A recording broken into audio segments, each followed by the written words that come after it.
మన ప్రభువును రక్షకుడునునైన యేసుక్రీస్తుల వారి యొక్క ప్రశస్తమైన నామమునకే మహిమ ఘనత ప్రభావములు యుగ యుగములకు కలుగునుగాక.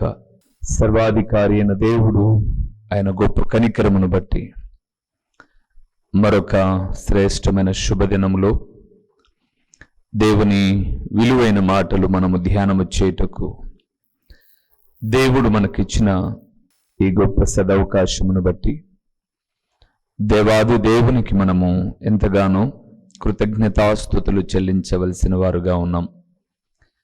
అదే సమయంలో ప్రతిదినము దేవుని వాక్యము ద్వారా ఆత్మీయముగా బలపరచబడుతూ దేవుని రాకడకు సిద్ధపడుతూ ఉన్న వీక్షకులు, దేవుని ప్రియబిడ్డలైన మీ అందరికీ ప్రభు అయిన యేసుక్రీస్తు పేరట వందనములు తెలియచేయచ్చు ఉన్నాను. ప్రభునందు ప్రియమైన వారులారా, దేవుని యొక్క గొప్ప కనికరం, ఆయన మనకిచ్చిన ఆయుష్, ఆరోగ్యము, క్షేమమును బట్టి ఎంతగానో దేవునికి స్తుతులు చెల్లించవలసిన వారుగా ఉన్నాం. ఈ దినమును చూడాలని చాలామంది అనుకున్నారు, కానీ ఈ దినమును వారు చూడలేకపోయారు. మనము అనుకొనినా అనుకొనకపోయినా ఈ దినమును చూడగలుగుటకు, దేవుని వాక్యము ధ్యానము చేయగలుగుటకు ప్రభు ఇచ్చిన ఈ గొప్ప కృపను బట్టి ప్రభునకు స్తుతులు చెల్లించబద్ధులమై ఉన్నాము. ప్రియులరా, ఈ దిన కాలము మనం ధ్యానం చేయబోతున్న అంశ భాగము, దేవుని నమ్మిన వారు దేనిని గ్రహించాలి. దేవుని నమ్మిన వారు దేనిని గ్రహించాలి. గ్రహింపు, గ్రహించుట అన్న విషయం మీద ప్రభు మీతో కొన్ని విషయాలు మాట్లాడమన్నాడు. ఒకసారి మూలవాక్యాన్ని చూద్దామా? నమ్మని దుష్టుల పరిస్థితి ఎలాగుంటుందో. సామెతల గ్రంథము 28వ అధ్యాయము 5వ వచనంలో నమ్మినవారు, నమ్మని వారు ఇద్దరి యొక్క వ్యక్తిత్వాలు కనపడతాయి. ఒకసారి చూద్దాం. దుష్టులు న్యాయమెట్టిదైనది గ్రహింపరు, యెహోవాను ఆశ్రయించువారు సమస్తమును గ్రహించుదురు. విన్నారే మాట? దుష్టులట, దేవుని ఎరుగని వారు న్యాయము ఎట్టిదైనది గ్రహించరు. వారు దుష్టులు దుష్ట కార్యములు చేయుదురు అని లేఖనము మాట్లాడుతుంది. అందుకే దుష్టులు న్యాయం ఎట్టిదైనది గ్రహింపరు. కానీ 28వ అధ్యాయం సామెతల గ్రంథం 5వ వచనంలో యెహోవాను ఆశ్రయించువారు సమస్తమును గ్రహించుదురు. దేవునందు ప్రియమైన వారులారా, ఎండకు చీకటికి తేడా ఉన్నట్లుగా కదండి. వెలుతురు చీకటికి వ్యత్యాసం ఉంది. అది మనము ఎరిగిన వారుగా ఉన్నాం. ఈ వెలుతురు యొక్క స్వభావము వేరు. వెలుతురు యొక్క స్వభావంలో సమస్తాన్ని చూడగలుగుతాం. చీకటి యొక్క స్వభావం అది అంధత్వముతో కూడినది కాబట్టి వెలుతురు లేకుండా దేన్ని చూడలేం.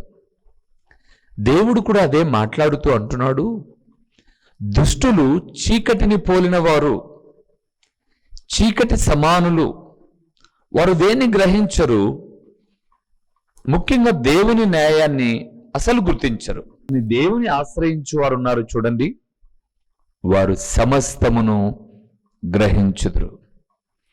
అయితే దేవుని నమ్మిన వారు దేన్ని గ్రహిస్తారో కొన్ని విషయాలు మనం చూద్దామా?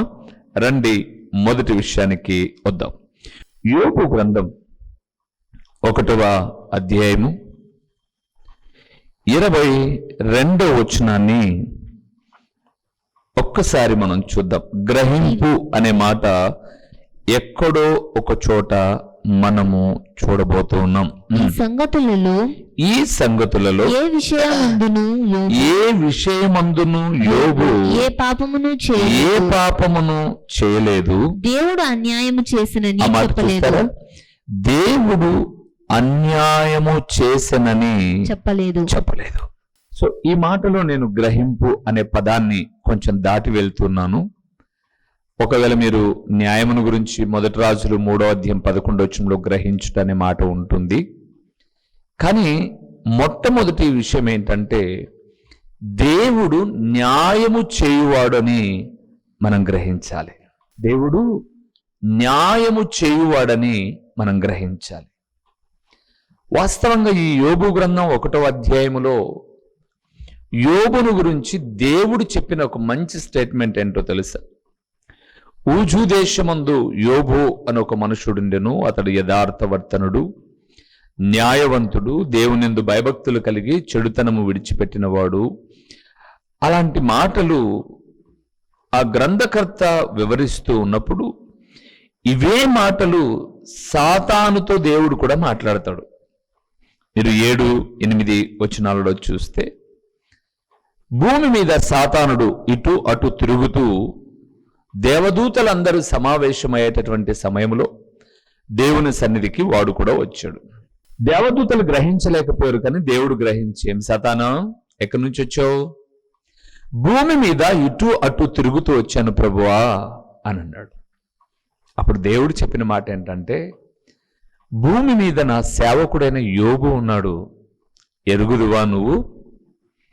అతని సంగతి తెలుసా నీకు అని 7-8 వచనాల్లో మాట్లాడుతూ ఉన్నాడు. 8వ వచనంలో అన్నాడు, అందుకు యెహోవా, నా సేవకుడైన యోబు సంగతి ఆలోచించితివా? అతడు యథార్థవర్తనుడు, న్యాయవంతుడు, దేవునియందు భయభక్తులు కలిగి చెడుతనము విసర్జించిన వాడు అని సాతానుతో దేవుడు చెప్తున్నాడు. ఆలోచించావా? భూమి మీద నువ్వు తిరుగుతున్నప్పుడు నీకు ఎవ్వరిలో కన్నా ఒక ప్రత్యేకత కనిపించిన అద్భుతకరమైన వ్యక్తి నా సేవకుడైన యోబు. ఆలోచించావా ఎలాంటోడో?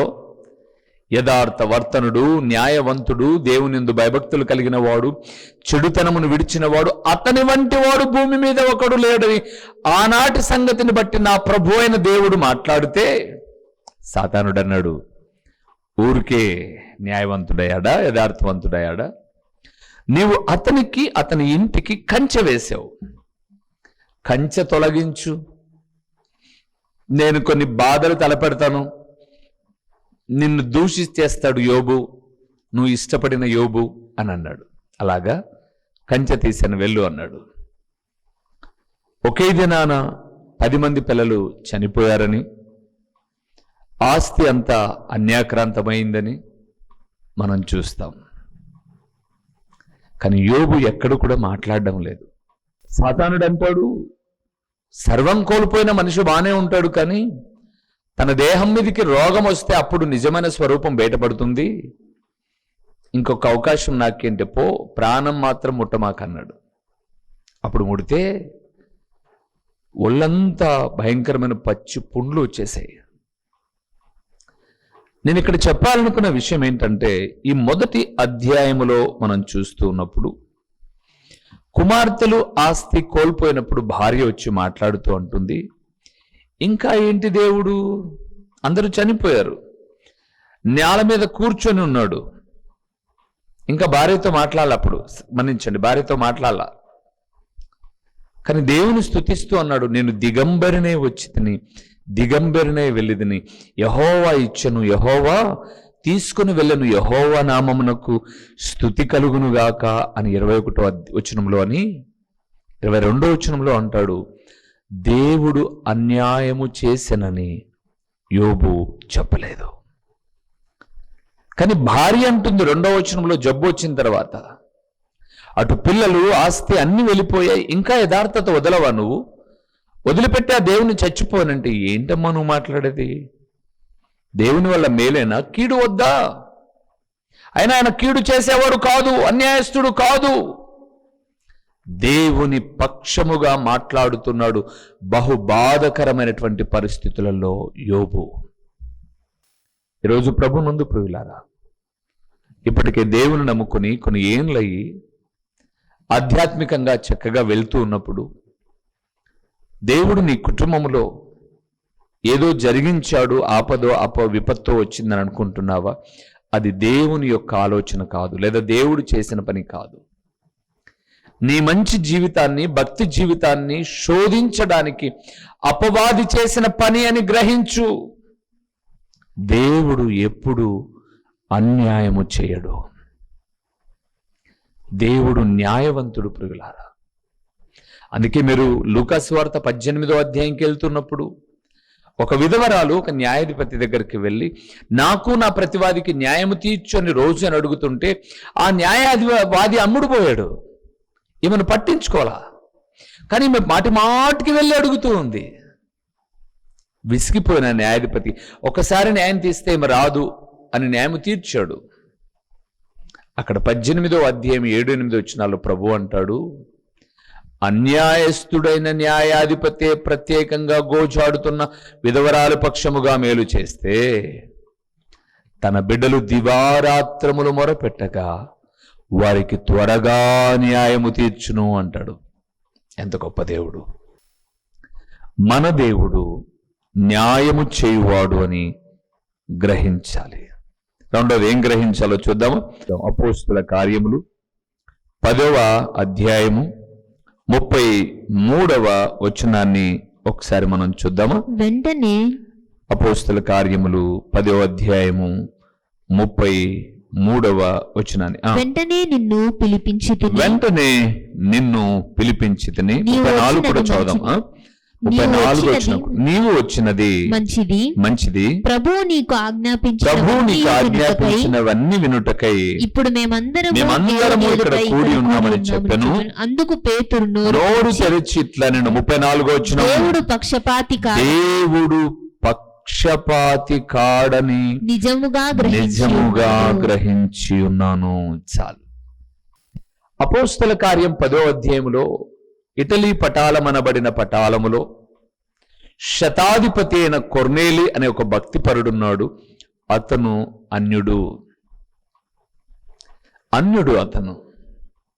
అతన్ని చేరుకున్నారు పేతురు గారు. వాస్తవానికి కొర్నేలి ప్రార్థన చేసుకుంటుండగా దేవుని దర్శనం, నీ ధర్మ కార్యాలన్నీ కూడా నా సన్నిధికి వచ్చాయి, నీవే నా సన్నిధికి రావాలి అనంటే నువ్వు యొప్పేకు మనుషులను పంపించి పేతురును పిలిపించుకుని సువార్త విను అన్నాడు. అక్కడ పేతురు గారు కూడా ప్రార్థన చేసుకుంటుంటే దేవుడు దర్శనమందు కొన్ని ఆకలిగా ఉన్నప్పుడు చతుష్పాద జంతువులన్నీ కూడా ఆయన సముఖమునకు రావడం, వాటిని చంపుకొని తిను అని దేవుడు చెప్పడం, ప్రభువా నేను నిషిద్ధమైనది ఎప్పుడు తినలేదు అని అంటే, దేవుడు శుద్ధము చేసిన వాటిని నువ్వు నిషిద్ధమని ఎందుకు అనుకుంటున్నావు? వీళ్ళన్నీ మాట్లాడిన తర్వాత ఈ లోపల ఆ ఇంటికి కొర్నేలు పంపిన పని వాళ్ళు వచ్చారు. పేతురు కోసం వచ్చామని చెప్పారు. ఏంటి విషయం అంటే, ఇలాగ దేవుడు చెప్పాడు అని నా యజమానుడు పంపించాడు అంటే అక్కడికి వచ్చారు. చాలా బాగుంటుందండి ఈ అధ్యాయం అంతా. పేతురు వచ్చిన తర్వాత ఆయన సాగిలపడ్డాడు. కొర్నేలి, నేను సామాన్యమైన మానవుని పేతురు ఒప్పుకున్నాడు. మేము అన్యులతో సాంగత్యం చేయం కదా, మీరెందుకు పిలిపించారన్నాడు. దేవుని దర్శనాన్ని కొర్నేలు చెప్పిన తర్వాత పేతురు అంటున్నాడు, దేవుడు పక్షపాతి కాడని నిజముగా గ్రహించి ఉన్నాను. అపోస్తల కార్యం 10:34. దేవునియందు నాకు ప్రియమైన వారలారా, దేవుడు పక్షపాతి కాడని గ్రహించండి. మొదటిది దేవుడు న్యాయం చేయవాడని గ్రహించాలి. రెండవది దేవుడు పక్షపాతి కాడని గ్రహించాలి. అవునండి, ఈరోజు లోకంలో మనం చూస్తున్నప్పుడు దేవుని వాక్యం సెలవిస్తుంది, దేవుడు మంచివారి మీదను చెడ్డవారి మీదను వర్షాన్ని కురిపిస్తూ ఉన్నాడు, సూర్యుని వెలుగును ప్రసరింపచేస్తూ ఉన్నాడు. నిజంగా దేవుడు పక్షపాతి అయితే నమ్ముకున్న వారిని మాత్రమే చూడాలి. కొన్ని ప్రభుత్వాలు, పార్టీలు మాట్లాడే మాటలు మనం వింటూ ఉంటాం, మన పార్టీ వాళ్ళకి మనం మేలు చేయాలి అని. దేవుడు అలాగ తనను నమ్మిన వారికి మాత్రమే మేలు చేయాల్సి వస్తే దేవుడు ఖచ్చితంగా పక్షపాతి అయ్యేవాడు. మానవుని స్వభావము పక్షపాతము, దేవుని స్వభావము పక్షపాతము కాదు. ఆయన అందరినీ సమముగా చూచువాడు. అవును ప్రియులారా, అందుకే బైబిల్ గ్రంథంలో మనం చూస్తే, నేను ఇదివరకే కొన్ని సందేశాలు చెప్పాను. ధన్యులైన అన్యులు అని యూట్యూబ్లో ఉంటుంది, చూడండి. ధన్యులైన అన్యులు. రాహాబు అన్యురాలు, రూతు అన్యురాలు. శతాధిపతి కొర్నేలి అన్యుడు. అలాగే లూకా సువార్త 8వ అధ్యాయంలో ఒక శతాధిపతి ఉన్నాడు, ఆయన అన్యుడు. వీరు ఎంత ధన్యులయ్యారో కొన్ని వివరణలు ఇస్తూ వచ్చాను. దేవుడు తనకు మొరపెట్టు వారికి 145వ కీర్తన 18వ వచనంలో రాయబడింది. దేవుడు తనకు మొరపెట్టు వారికి, అనగా తనకు నిజముగా మొరపెట్టు వారికి అందరికీ సమీపముగా ఉండడమే కాదు, మేలు చేసే స్వభావము కలిగిన వాడు. మనం ఆరాధిస్తున్న దేవుడు పక్షపాతి కాదండి. సేవకుని ఒకలాగా, విశ్వాసాన్ని ఒకలాగా చూసే దేవుడు కాదు. అందరినీ సమానముగా చూసి ఉన్నతముగా దీవించుటకు ప్రణాళికలు సిద్ధపరిచే ప్రభువు మనం ఆరాధిస్తున్న దేవుడు. అందుకే మీరు గ్రహించండి, దేవుడు న్యాయం చేయవాడని గ్రహించండి. యోబు అన్నాడు, పేతురు అంటున్నాడు, దేవుడు పక్షపాతి కాదని గ్రహించండి. మూడవది ఏమి గ్రహించాలో చూద్దామా? కొలస్సీలకు రాసిన పత్రిక 1వ అధ్యాయం 10వ వచనం. అందుచేత ఈ సంగతి వినిన నాటి నుండి మేమును మీ నిమిత్తము ప్రార్థన చేయుట మానక మీరు సంపూర్ణ జ్ఞానమును ఆత్మ సంబంధమైన వివేకము గలవారును ఆయన చిత్తమును పూర్ణముగా గ్రహించిన వారునై చాలు.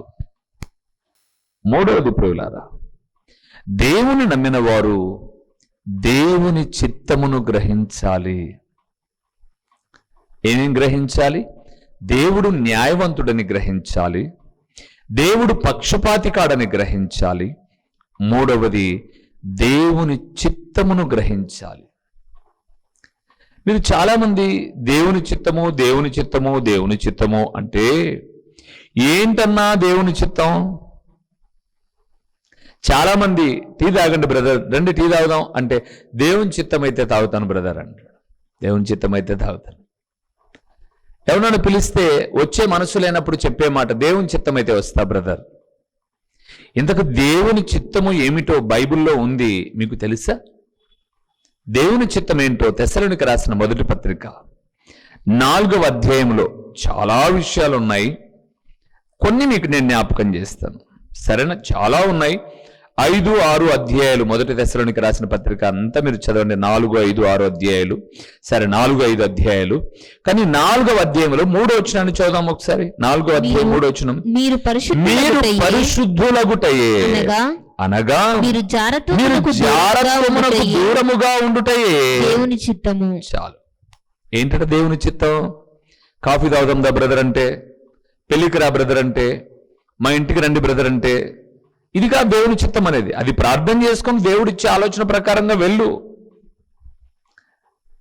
అలాగని యాకోబు రాసిన పత్రికలో ఒక మాట రాయబడింది, దేవుని చిత్తం అయితే ఇది అది చేతమని చెప్పండి, కానీ ఒకానొక పట్టణమునకు వెళ్ళి వ్యాపారం చేసి లాభం సంపాదించమని చెప్పుకున్న వారులారా, మీ జీవమేపాటిని మీరు కొంతసేపు కనపడి ఇంతలో మాయమైపోయే ఆవిరి వంటి వారు కాదా అని 4వ అధ్యాయంలో రాయబడింది. నేను కాదనను, వాక్యం ఎరిగిన సేవకులమే.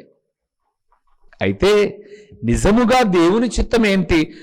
తెస్సలోనికీయులకు రాసిన పత్రిక 4వ అధ్యాయం 3వ వచనం చూస్తే, పరిశుద్ధులుగా బ్రతకడం దేవుని చిత్తం, జారత్వమునకు దూరముగా బ్రతకడము దేవుని చిత్తము.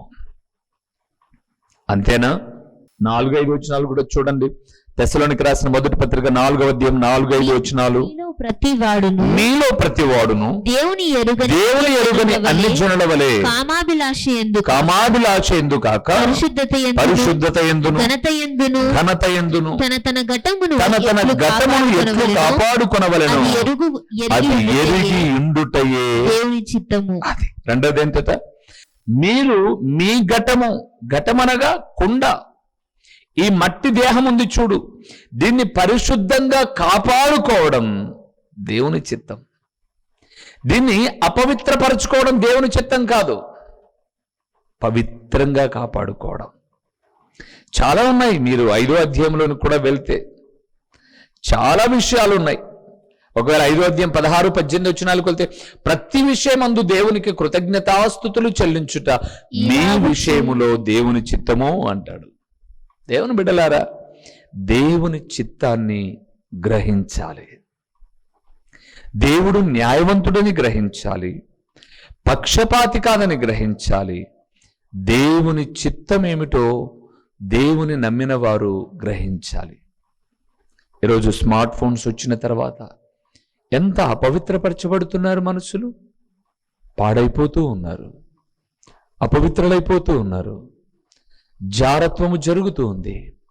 దానికి దూరముగా బ్రతకడమే దేవుని యొక్క చిత్తం. ఇంకొక మాట కూడా చెప్పమంటారా? యోహాను సువార్త 8వ అధ్యాయము 31వ వచనాన్ని ఒక్కసారి మనం చూద్దాం. ఇక్కడ కూడా మనం గ్రహించాల్సిన ఒక విషయం ఉంది. యోహాను సువార్త 8వ అధ్యాయము 31వ వచనాన్ని చూద్దాం. కాబట్టి యేసు తనను నమ్మిన యూదులతో మీరు నా వాక్యమందు నిలిచిన వారైతే నిజముగా నాకు శిష్యులై ఉండి సత్యమును గ్రహించెదరు. అన్ని గ్రహింపులే. ఈరోజు అన్ని గ్రహింపులే. మనిషికి గ్రహింపు కరువైపోతుందని దేవుడు మాట్లాడుతూ ఉన్నాడు. యోబు గ్రంథంలో నుంచి దేవుడు న్యాయవంతుడని గ్రహించాలి అన్నాం. అపోస్తల కార్యములు 10వ అధ్యాయంలో నుంచి పక్షపాతి కాదు దేవుడని గ్రహించాలి. కొలసలకు రాసిన పత్రిక 1:10 ప్రకారముగా దేవుని చిత్తమును గ్రహించాలి. యోహాను సువార్త 8:31లో నా ప్రియ ప్రభు అయిన యేసుక్రీస్తు అంటున్నాడు, సత్యమును గ్రహించాలి. మనం యూదుల అధికారి అయినటువంటి నికోదేము కొన్ని ఏండ్ల తరబడి అధికారిగా ఉన్న సత్యమును గ్రహించలేకపోయాడు. పిలాతు అంటాడు, నువ్వు యూదుల రాజువా? ఎస్, నేను యూదుల రాజునే అన్నాడు ప్రభు. ఎలాగ రాజు నువ్వు యూదులకు? సత్యమును గురించి ప్రకటించుటకు నేను పుట్టితిన గనుక నేను యూదులకు రాజును. నా రాజ్యము భూ సంబంధమైనది కాదు, పర సంబంధమైనది. అప్పుడు పిలాతు అంటాడు, సత్యమనగా ఏమి? ఈరోజు ఈ వాక్యం వింటున్న దేవుని ప్రియబిడ్డలారా, సత్యమనగా ఏమి? సత్యమును గ్రహించమన్నాడు. నిజమే. సత్యమనగా ఏమి? మీరు యోహాను సువార్త 17వ అధ్యాయం 17వ వచనానికి వెళ్తే నా ప్రియ ప్రభుల వారు చెప్పిన మాట, సత్యమందు వారిని ప్రతిష్ఠ చేయుము, నీ వాక్యమే సత్యము. అంటే ఇప్పుడు దేవుని ప్రియబిడలు సత్యమును గ్రహించుట అనగా వాక్యమును గ్రహించాలి. వాక్యము కరువైపోతున్న రోజులండి ఇవి. వాక్యమును గ్రహించేవారు లేరు, వాక్యమును ప్రకటించేవారు లేరు. చాలా దౌర్భాగ్యమైన పరిస్థితి, నిజముగా బాధకరమైన పరిస్థితి. ఏమండి, నేను ఎన్నో పర్యాయములు చెప్పాను, ఒక అరగంట అండి ఈ ఛానల్లో వాక్యం చెప్పాలి అనంటే 29:30 నిమిషానికి ఇంకా ఆ పక్క నేను ఇంకా చెప్పినా అవి కట్ అయిపోతాయి. ఎందుకంటే ఇంకొకరి వాక్యం రావాలి కదా.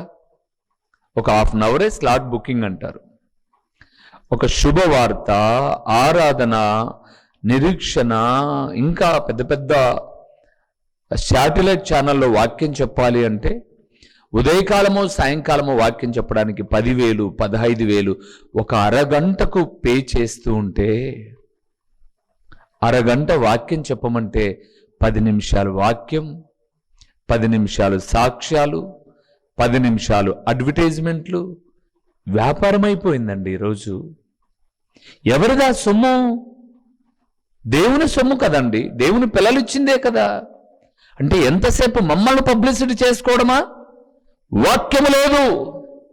ఇంకా దౌర్భాగ్యమైన పరిస్థితి ఏంటంటే ఈరోజు చాలా మంది వాక్యము చెప్పుకోకుండా మా దగ్గరకు వస్తే పలాని జ్యూస్ ఇస్తే గర్భఫలం లేకపోతే గర్భఫలం కలుగుతుంది, అంజూరపు కాయలు ఇస్తే గర్భఫలం లేకపోతే కలుగుతుంది, ఇల్లు కొనుక్కుంటారు, పొలం కొనుక్కుంటారు, కారు కొనుక్కుంటారు, స్కూటర్ కొనుక్కుంటారు, ఇవన్నీ చెప్పుకుంటూ షరబత్ వ్యాపారం చేస్తున్నారు.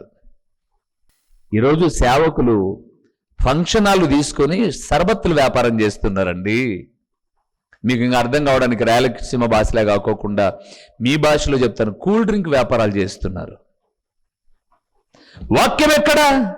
వాక్యం ప్రకటించేవాడేడండి. అసలు నేను అడుగుతాను, వీడికి వాక్యం వచ్చో రాదా? బైబిల్ చదివారా లేదా? మనిషి యొక్క బలహీనతను సొమ్ము చేసుకోవడం ఆ పని. విశ్వాసులైనా అక్కడ వాక్యం దొరుకుతుందా లేదా వెళ్ళట్లా. ఎందుకమ్మా అక్కడికి ఎన్ని వారాలు వెళ్ళావు, అన్ని వారాలు వెళ్ళావంటే రోగం బాగైతుంది అని. నేను అంటాను, ప్రియులారా, వాక్యమును గ్రహించండి.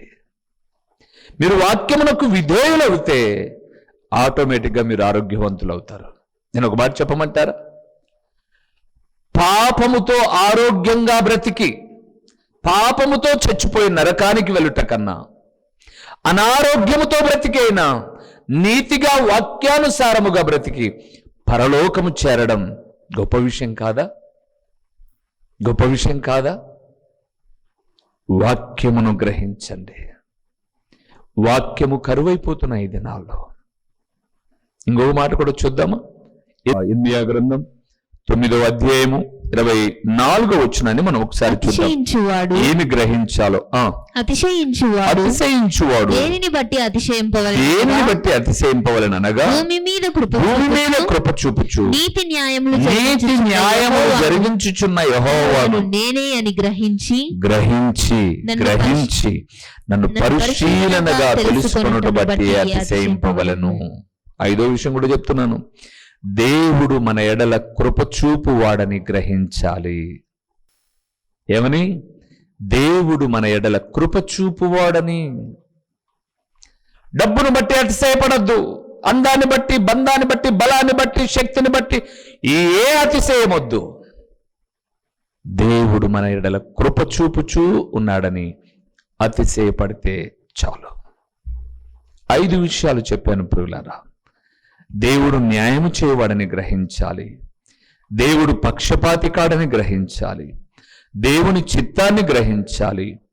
దేవుని సత్యాన్ని, వాక్యాన్ని గ్రహించాలి. దేవుడు కృప చూపువాడని గ్రహించాలి. ఈ గ్రహింపు మనకుంటే దీవించబడతాం. ఈ గ్రహింపు కొరకై దేవుని సహాయాన్ని కోరదాం. ప్రార్థన చేసుకుందామా? తలలు వంచి కళ్ళు మూసి ప్రార్థన చేద్దాం.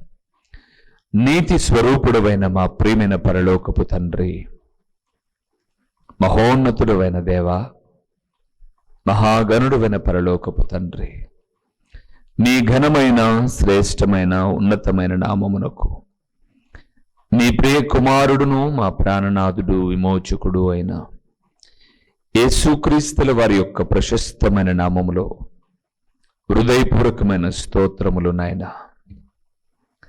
గ్రహింపు లేని జీవితము మేము జీవించకుండా ఏ ఏ విషయాలలో మేము గ్రహింపు కలిగి ఉండాలో మాతో సూటిగా తేటగా మీరు మాట్లాడిన మీ విలువైన పరలోకపు సంగతులను బట్టి మీకు హృదయపూర్వకమైన స్తోత్రములు తండ్రి.